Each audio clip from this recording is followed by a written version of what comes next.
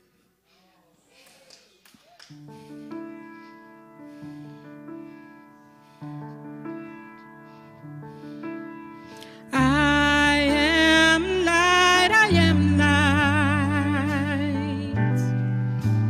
I am light, I am light. I am light, I am light. I am light, I am light. I am not the things my family did. I am not the voices in my head. I am not the pieces of the brokenness inside. I am light.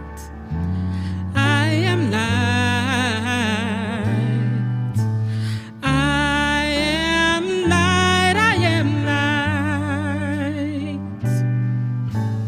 I am light. I am light.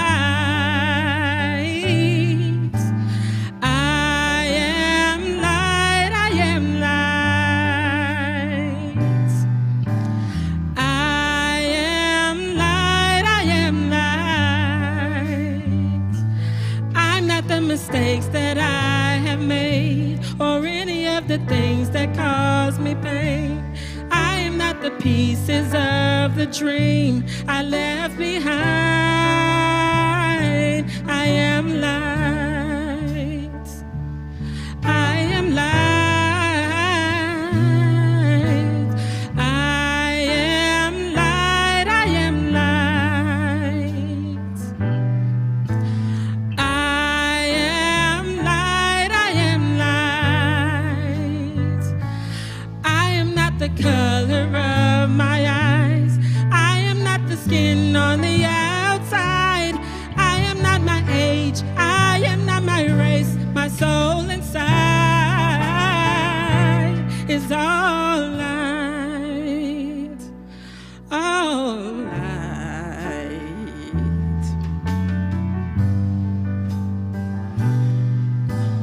I am light. I am light.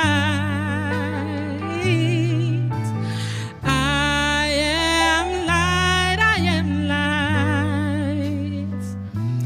I am divinity defined. I am the God on the inside. I am a star, a piece of it all. I am all light, all light.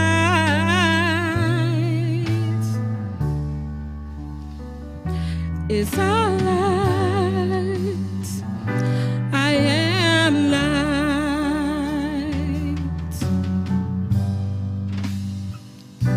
I am light.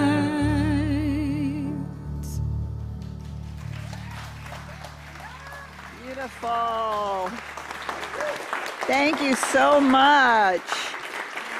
Thank you, Cleo, Brad, Jonathan, and Matt. Thank you so much. And thank you to Michael for bringing up the bass on that song. That was fabulous to be able to hear Jonathan play that bass like that. That was awesome. And how amazing, such a fabulous, popular singer-songwriter wrote a piece of music called I Am Light. Is that just not the most extraordinary thing? Oh man, I just love that song. And you know, we can no longer play you videos off of YouTube like we have in the past in the sanctuary because everything is now live streamed. And when we do that, they shut us down so fast. Because it's copyrighted and all that kind of thing, and which is it's so sad because I would so love to share with you. So go to YouTube, see India Ari's I Am Light, but watch it with the video. It's a beautifully animated, gorgeous, gorgeous piece. So, for those of us who are both visual and audio, It's just really spectacular. So, speaking of spectacular, we had a spectacular evening last night. Yeah, it was fabulous, fabulous, fabulous. And I'm kind of surprised to see those of you here in the room. And hi to all of you who decided to stay home. And everybody else who's online with us. Reverend Karen was truly moved and blessed, and just had an amazing experience. And it was so lovely to celebrate in community together. And so as we talk about being light, we just want to really thank the group of people that made last night possible. So that was Christine Volkmer, Deb and Randy Craig, Jackie Leiberg, Kia Tillman, Lisa Blackford, Lydia Perry, Ronnie Issa, and Septima Thorns. And yes. And apparently I gave way too much credit to Randy for the plane. That was actually all Deb. And Randy with a little help. So thank you, Deb, for the amazing plane. If you haven't seen the plane and you don't know what we're talking about, go over into Pankey Hall after the ceremony, after the celebration. And there's still a little room on the banner where you can give your best wishes to Reverend Karen. We'll be taking it down today. So this is the last day to add your best wishes to it. Now, we do know that there were folks that weren't able to be here last night. And so JL's name's not on this party team. Oh my gosh. Marsha, oh goodness. So thank you to Marsha and JL. Anything having to do with food, you know Marsha's going to be a part of it, and it's going to be fabulous. I was a little tired this morning. So please forgive me. And JL was not able to be here last night because she was not well, but I know many people were not able to be here. So we do want to share with you the beautiful video honoring Reverend Karen that was put together. So we're going to turn it over to the AV folks and let them share that video with everybody.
fabulous, fabulous opportunity to celebrate love, but also to celebrate light. And so today we're talking about being light. So many of our holiday traditions at this point in time all celebrate that light. And when we are being love, as Karen talked about last week, and as we got to celebrate her last night, that love is what shines out as the truth of our being. Now, I've spent a lot of time thinking about this idea of being light, and it's such a ubiquitous conversation, not just in the holidays, but also from a spiritual point of view. How many ways in spirituality we use the term light and enlightenment and to be illumined and all of these different things. And you know I'm weird. I contemplate weird things for long periods of time. So I remember one particular Christmas Eve being, and of course I've been doing midnight mass since I was a kid, and then, Christmas Eve here forever and ever. And I remember one Christmas Eve, after the Christmas Eve celebration, really going home and being caught on the passing of the flame that we do here on a Christmas Eve. And so you don't want to miss that. We have lots and lots of special rituals this Christmas Eve in addition to the passing of the flame.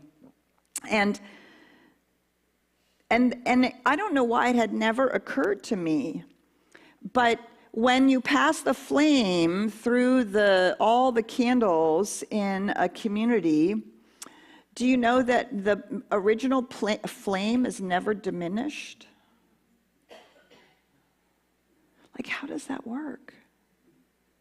If you have a glass of water, and I give you water, and I give you water, and I give you water, and I give you water, right? The glass of water eventually is empty. And if I have food, and I give you food, and I give you food, and I give you food, and I give you food, the food is eventually empty. And if I have a bucket of seeds, and I'm going to plant them in the ground, and I plant them, and I plant them, and I plant them, and I plant them, eventually the seeds run out. How does that work? And you know what I thought about was that the flame is never diminished, and that flame will burn as long as there's fuel. As long as there's fuel. Now, that's not just true for a candle. If you think about a light bulb, the same thing is true. By some weird magic of electricity and the movement of electrons, a little filament in a light bulb, and before we got to LEDs, got red hot and created light. And it was only because that filament burned out. It's not like the light disappeared. It's not like the light turned off.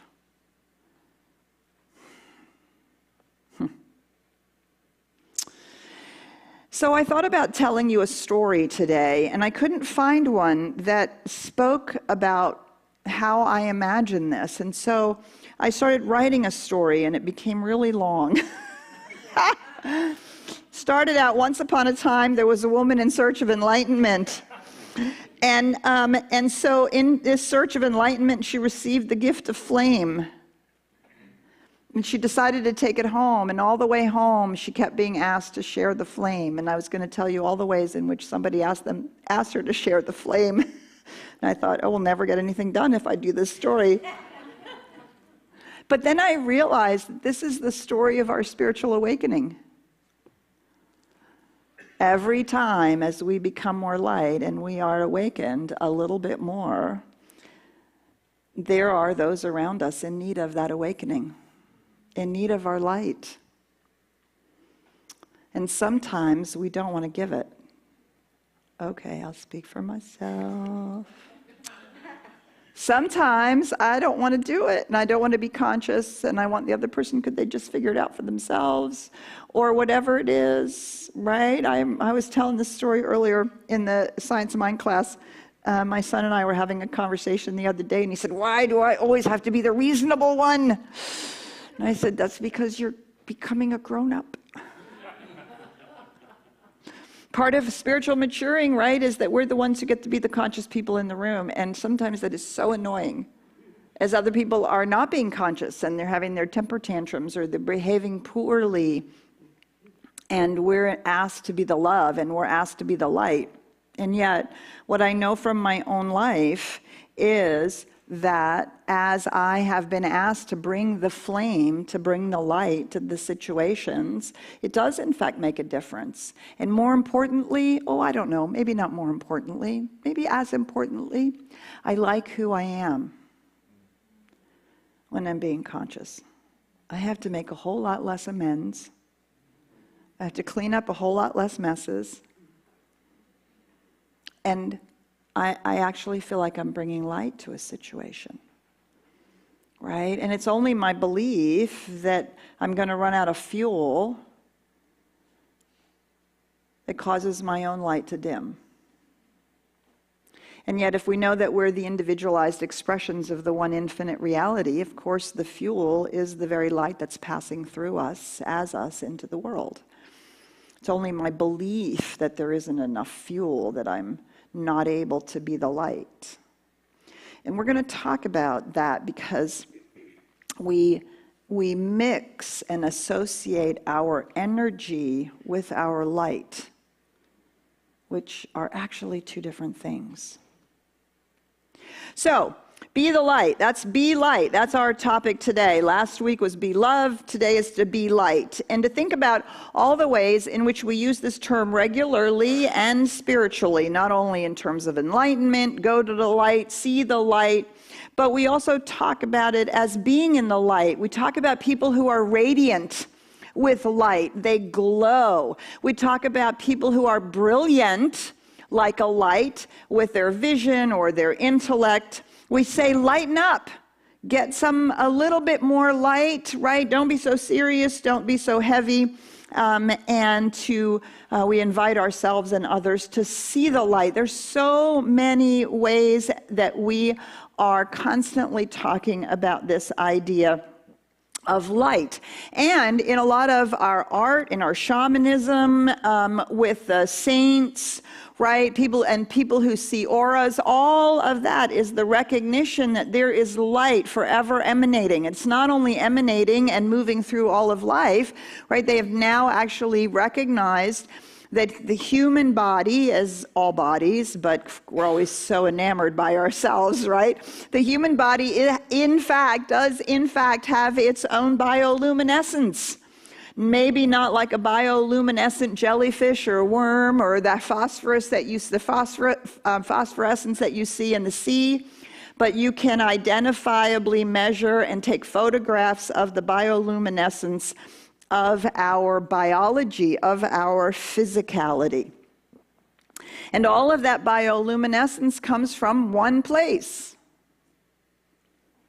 Anybody? The sun. It comes from the sun, because that bioluminescence is, in fact, photons of light. Right now, while we're sitting here and while you're sitting there, wherever you're sitting, and probably even over the Ethernet of the internet, we're exchanging photons of light.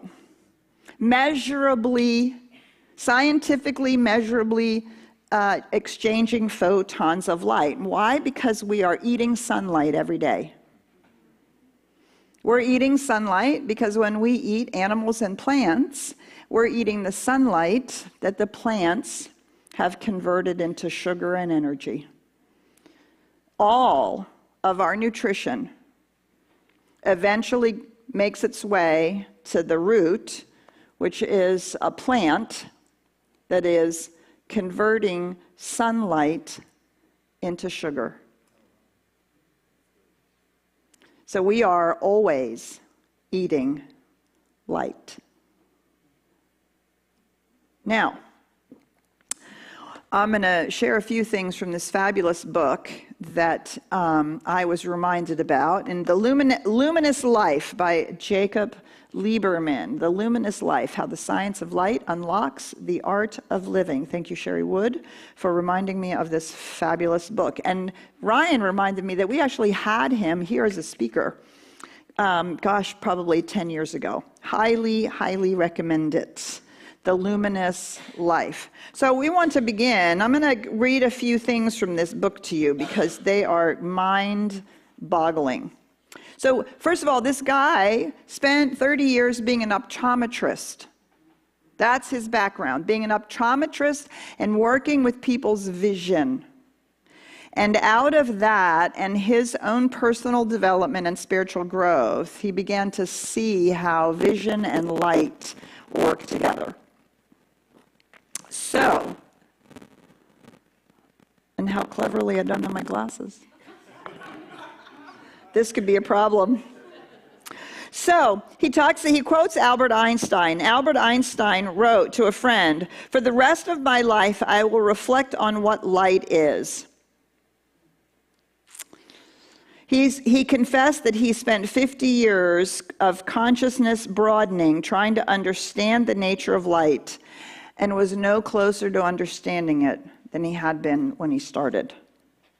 More recently, quantum physics has described light as the foundation of reality. This is profoundly significant when we realize that quantum theory is considered the most successful scientific foundation in history, and that to the present of our current technology, 50% of our current technology is based upon it.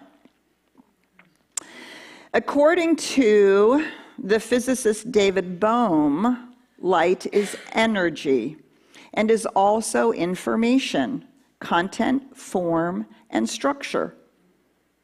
It is the potential of everything. Sound familiar? Right? It's just wild. So here you go. Light is made up of photons, and it is believed the ultimate particle, that every subatomic particle is composed of photons, which are the fundamental building blocks of what we call matter or reality. Now, photons, little photons of light, packets of energy, packets of information, are formless, invisible, and without attributes. Like, I can't even bend my mind around that. Photons of light are formless, invisible, and without attributes. They have no mass, no weight, no electrical charge, and thus cannot be directly perceived or measured.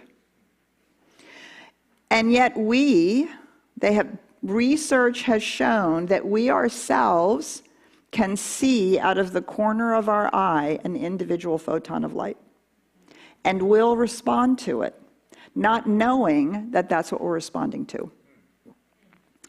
No mass, no weight, no electrical charge, formless, invisible, and without attributes. So David Bohm has gone on to say this fabulous thing after his study of light. He says, all matter is frozen light.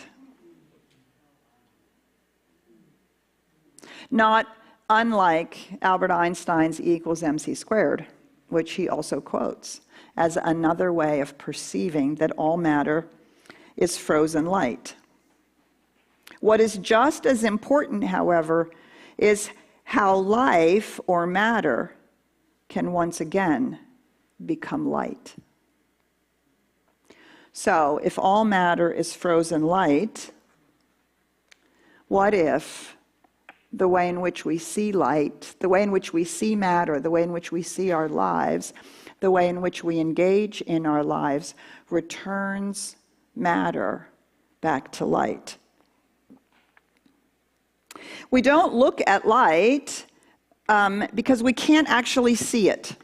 Unless you see smoke within a beam of light, right? We can't actually see light. What we see is what light shows us. This is Lieberman's primary thesis. We don't see light itself. What we see is what light shows us. Where things catch our eye. Where the light is guiding us to look because of what is illuminated, because of what that photon of light that catches our eye. And in many ways, he equates this to that sixth sense that causes you to to turn, to notice, to hear, to sense,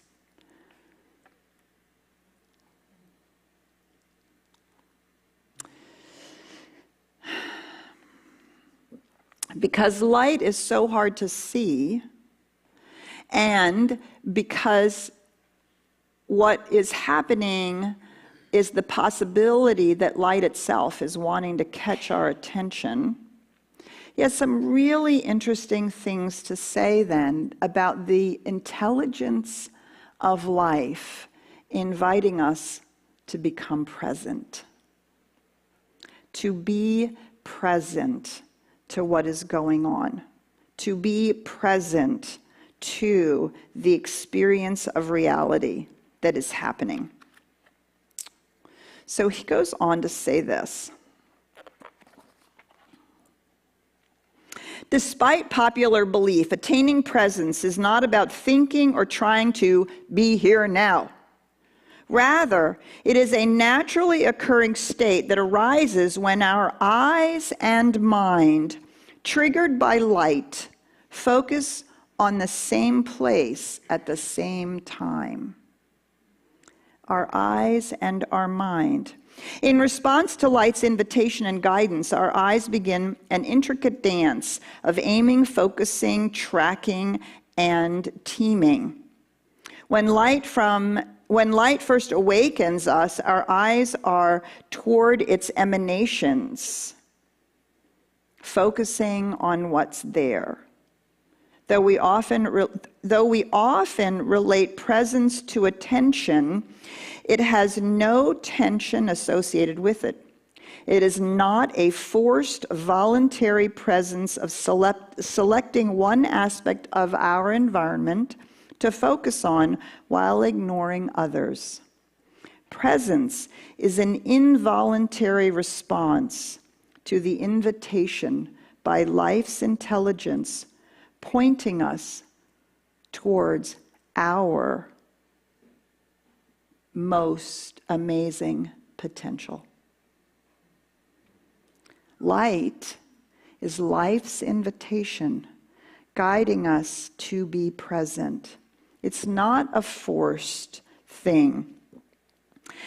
Our degree of presence is directly related to how effortlessly and accurately our eyes are able to aim. When the eyes aim effectively, making eye contact with and thus acknowledging what has called to them, we experience congruence. This is a sense of coming together, the perfect alignment of our outer and inner worlds, where extraneous noise is diminished. When our eyes and mind are focused on the same thing. I discovered this during my career as an optometrist and vision scientist. When patients came to me with vision problems, I can't even read it. I think that's hysterical. I think that's so funny. I found that most of the time their eyes would look at one spot, but their mind would be elsewhere.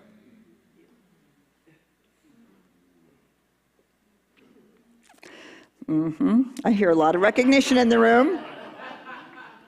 This incongruity between what their eyes and their mind were seeing interfered with their natural ability to experience presence. Presence is an involuntary response to an invitation by life's intelligence pointing us toward our maximum potential. It's actually not something we have to work on. It's not a sense of concentration and focus. It is a congruence, an alignment that where we are being called to look is actually the right place for us to be looking. And that there is, in fact, something there for us to see. When we are focused at the same place at the same time, we see things that we overlook. And sometimes we do that on purpose. And when we do that on purpose, consciously or unconsciously, he talks about that being our resistance to life. Actually, he calls it the fact that we're allergic to life. And so because we don't want to see, we sort of kind of look at it, but we're thinking about something while we're looking. Or something catches our eye, and we immediately start thinking about something else. Rather than asking ourselves, what is seeking our attention? What is seeking us to be present to it? I think this is the fuel of our light. Presence and our willingness to look and have our eye and our mind pay attention, notice, simply notice the same thing at the same time in that place of congruence. I think that's the fuel. Because what happens when we do that, when we're congruent? Well, first of all, we see the problems. We don't go Pollyannish, I'm not going to look at it, I'm not going to look at it. We see them. And we see the patterns of thinking they reveal. Yes? Do you see the difference? Not just the problem and who's going to fix it and somebody ought to do something somewhere and blah, blah, blah, and complain, complain, complain. But by being able to see the problem or the challenge, if you prefer that term, and bringing your mind just to allow those things to be congruent, right? Patterns begin to reveal themselves. Patterns of unconscious bias, patterns of unconscious thinking, patterns of unconscious speaking and behaving. When we're willing to see, to simply look without concentrated attention, these things are revealed to us. And that is the fuel of our spiritual growth. In the same way, opportunities are revealed to us. That open door, or that open window when the door closed, or that strange possibility that caught our eye, that sentence on a billboard, or that snatch of something that we saw driving by that reminds us, oh, of an opportunity. Do you see, when the mind and the eyes are aligned, there is a congruence that allows us to see what is there for us. And so when we see the problem or the opportunity, we have the opportunity to take a breath and to bring our inner light to bear, to shine on it, or not. Or we shut down, we close off, we decide not to see.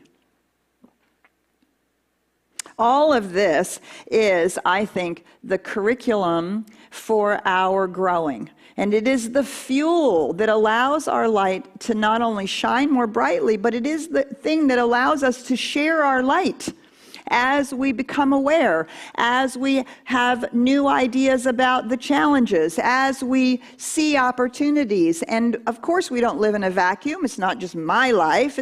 It's how all of our lives are intertwined and related.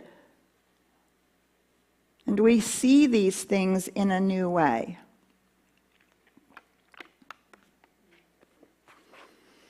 This congruence recognizes that our life becomes our meditation. I love what he says here. We need not prioritize anything because the intelligence of life has already done that for us. And everything in life has equal value. The way you wash your dishes is no different from the way you wash your infant's back. So if a bill comes in the mail, pay it. When the phone rings, answer it. When you are inspired, create. When you feel love, express it. When a problem lands in your lap, welcome it and then deal with it. When Embrace life, and it will guide you toward optimal health and well-being. Not only yours, but also the health and well-being of those around you. Your life, as Gandhi once said, is your message, and your message is contagious. Responding to what catches your eye not only sets you free, it sets everyone free. We often speak about living in the moment or wanting to be spiritual, but being spiritual is not about being anything but rather taking care of what is in front of you.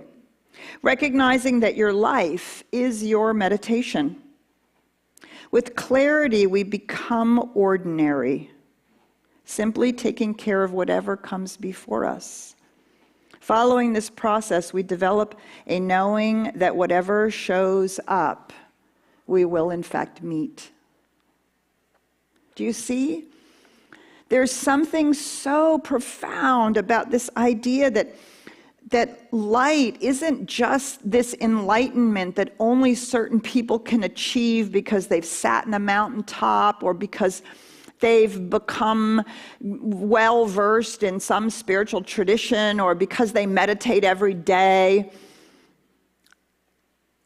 Our lives are the places where we live out that which we believe to be true. And our lives, our very lives, the very ordinary places of our lives is where the revelation happens. Am I seeing the divine, or am I only seeing limitation? Am I seeing possibility, or am I only seeing what's holding life back? And am I behaving and being in that? The idea that our life is a meditation reminds us that it's in the ordinary moments and the choices that we make, the way that we see them and the way that we respond to them that makes all the difference. This is what it means to be the change that we want to see in the world. It's not looking out there and saying, oh, that should change, that should change, that should change, that should change.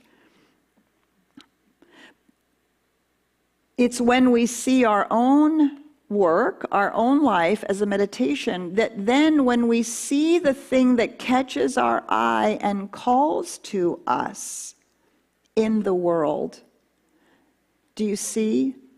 Then that too is ours to do. Not all the things that we react to or get triggered by, but the thing that catches our eye, that calls to us, that I give my gift to, that I give my life to. And I think it is these things, these ordinary things, that are the fuel of our light. They are the curriculum for our awakening.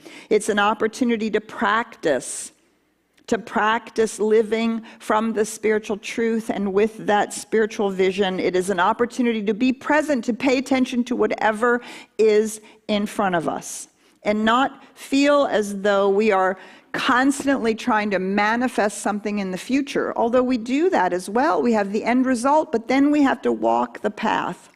We walk the path to the end result by paying attention to what is being called for. We're present to it, and then the light that is being called from us.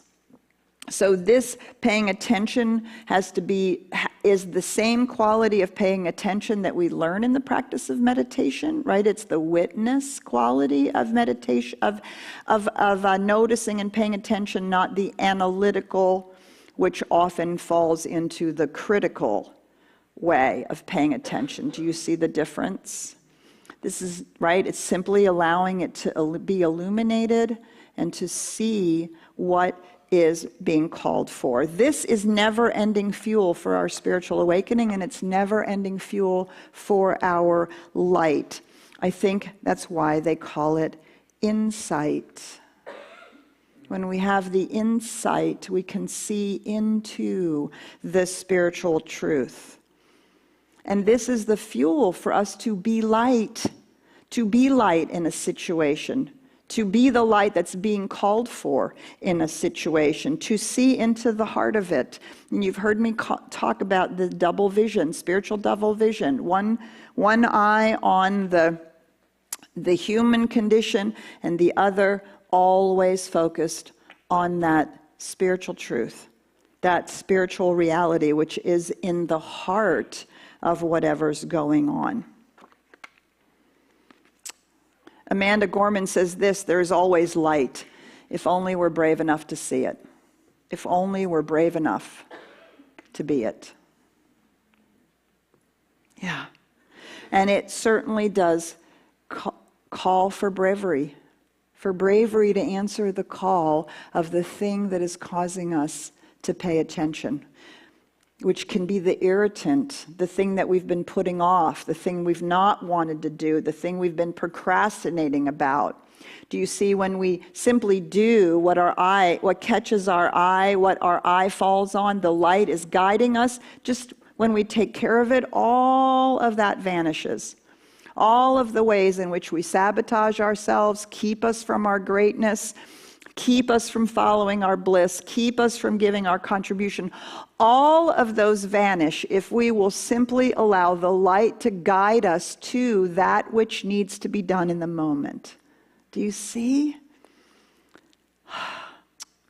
And then we don't have to fret or fuss. We just have to be brave enough. Brave enough to just do it. Ernest Holmes says this: there is a place on the side of the mountain where we are all there is a place on the side of the mountain we are all ascending, where, having gone beyond the peaks that obstructed the light for us, our ascent reaches an apex where no longer any shadows are cast. This is the light that is spoken of, that lights everyone's path. And as you believe that you live, believe that you are that light. So while our lives may be frozen light, the physicality of our lives may be frozen light, we're also the place where the light is shining. Our very lives are the fuel for that light. And when we are present and paying attention, we bring that light. We don't even have to worry about being the light, because we are bringing it in the moment. So we're going to close. I'm going to close with this last bit from Jacob Lieberman's book, Luminous Life. When the sun rises, flowers turn and grow toward it, absorbing its rays. As the sun sets, flowers gradually retreat and rest, preparing themselves for the next day, the next level of their evolvement. Humans respond the same way. We awaken to the light of day, continually align ourselves with the light, and finally retreat and rest, preparing ourselves for the next steps of our life's journey. Creation is the transformation of light into matter, and enlightenment is the return of matter back to the light. Our physical life's journey begins with the manifestation of spirit and ends with the spiritualization of matter. Our consciousness determines what frequencies of the light spectrum we are able to absorb. These frequencies spiritualize matter into energy, causing us to glow.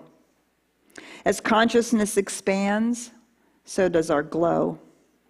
The frequencies of light that we are not yet able to absorb are reflected, attracting back to us matching life experiences that gradually help us embrace what previously disturbed us.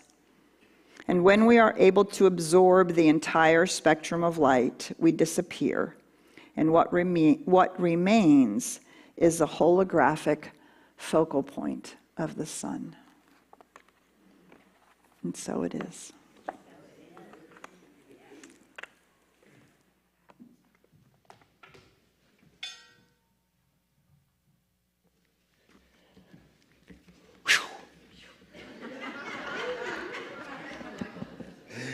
Y'all got that?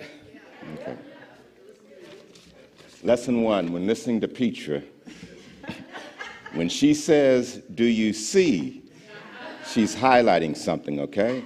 So if you've caught yourself drifting off and she's speaking and you hear her say, "Do you see?" that's a time for you to lighten up because it's coming for you, okay?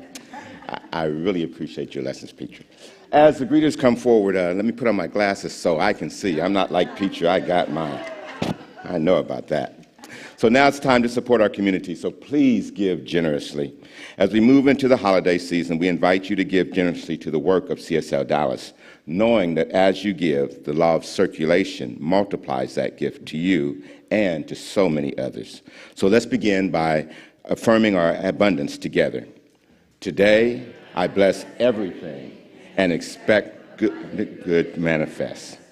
I live in a state of joyous anticipation. I expect this good for all people. I am grateful for my abundance to share with CSL Dallas. I claim this abundance to be a gift to the world, and so it is.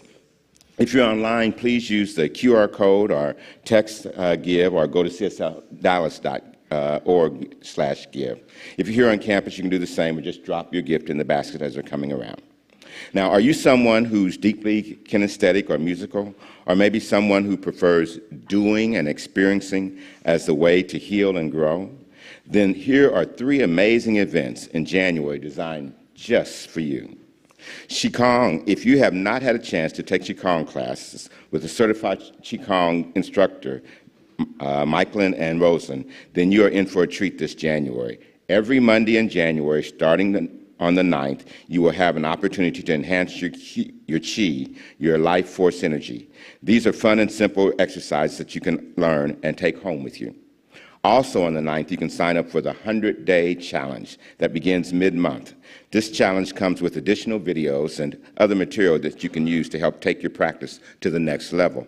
This class is open to any skill level and is on a love offering basis. Get registered now by visiting the events tab at the top of the cslDallas.org. Now we have 4D sound healing. This is going to be wild. Enjoy a sound bath like never before here at CSL Dallas. This has quickly become a popular event here on the campus, hosted by Alexander Corando. It incorporates gong, singing bells, and many other instruments. Alexander and his team will transform our campus into another realm and take you on a guided journey to explore your soul. Also, there will be local spiritual vendors here to showcase their latest designs and merchandise for you to check out. To learn more and to register for this January 14th event, please visit the event page on cslDallas.org. Now, the greatest love story ever told. The love of your life is going to be here waiting for you on January 21st. Now, all of you that are married, folks, it's okay. You can bring your partner to meet them too. We will introduce you to the greatest person that you will ever meet. Of course, that must be you. That's right, our very own community member, Seneca Kamir, along with a fabulous team, will showcase just how wonderful you really are. Using story, music, and audience participation, they will guide you on an unforgettable experience of self-love. So join us in an interactive experience like nothing you've ever experienced before. Buy your tickets at cslDallas/events on January 21st, and come find out about you. Hey guys, if that's not enough announcements for you, I have additional announcements. So, are you still looking for the perfect holiday gift? If you're still looking for the perfect holiday gift, we've got it right here. You don't have to go anywhere. Just go visit our Artist Corner in Pankey Hall to see the spectacular multimedia artwork of Valerie Guillaume through Christmas Eve. So go over there and spend some money, okay?